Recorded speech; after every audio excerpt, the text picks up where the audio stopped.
নমস্কাৰ আৰু আসসালামু আলাইকুম। কালি এক্সাম্পল মই দিবলৈ ওলাইছোঁ, আপোনালোকৰ অকণমান মাজতে হৈছোঁ, আপোনালোকে সকলোৱে ফ'ল' কৰিব। জয় আই অসম। গতিকে মোৰ সমষ্টি মই নিজে হাৰিছোঁ, এই কথা মই আগতে আমি নিশ্চিন্তভাৱে হৈছোঁ যে মই হাৰিছোঁ। যিয়ে নহওক, মোৰ কোকৰাঝাৰ সমষ্টি 12খন আসন আছে। 12খনৰ ভিতৰত কোনে কিমানখন আসন পাব, এয়া আমি এক্সাম্পল দিবলৈ জনাইছোঁ।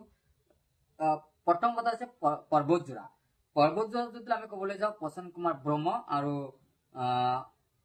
মুনমুন ব্ৰহ্ম, তেখেতৰ মাজত তুমুল যুদ্ধ হৈ মুনমুন ব্ৰহ্ম উনিয়াৰ হ'ব BPF-ৰ ফালৰ পৰা, এয়া নিশ্চিন্ত। গুমা সমষ্টি ইন্তাচালি BPF-ৰ ফালৰ পৰা নিশ্চিন্তভাৱে জিকিব। আৰু 3 নম্বৰ মোৰ সমষ্টিত উইলছন হাজদা, তেখেতে ইপিএলৰ ফালৰ পৰা জিকিব।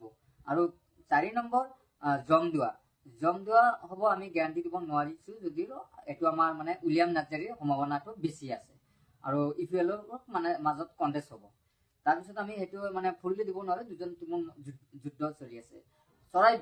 চৰাইবিল হ'ব আপোনালোকৰ ৰাজু নাৰ্জাৰী। 5 নম্বৰ চৰাইবিল ৰাজু কুমাৰ নাৰ্জাৰী, তেওঁ হ'ব ইপিএলৰ ফালৰ পৰা নিশ্চিতভাৱে চৰাইবিল জিকিব। আৰু 6 নম্বৰ হৈছে আমাৰ কচুগাঁও হৈছে ৰবিৰাম নাৰ্জাৰী, তেওঁ BPF-ৰ ফালৰ পৰা জিকিব।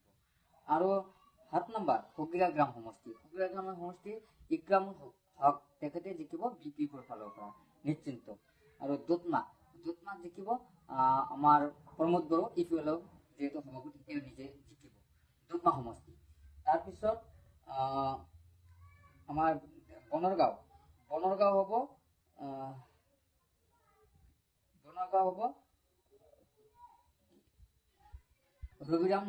ৰবিৰাম বৰ্ম, তেওঁ বনৰগাঁও জিকিব। আৰু দেৱৰগাঁও হাগ্ৰামা মহিলাৰী, তেওঁ নিশ্চিন্ত জিকিব। তাৰপিছত আমাৰ বাউখুমৰী ৰঞ্জিত বসুমতাৰী, তেওঁ বাউখুমৰীৰ পৰা জিকিব।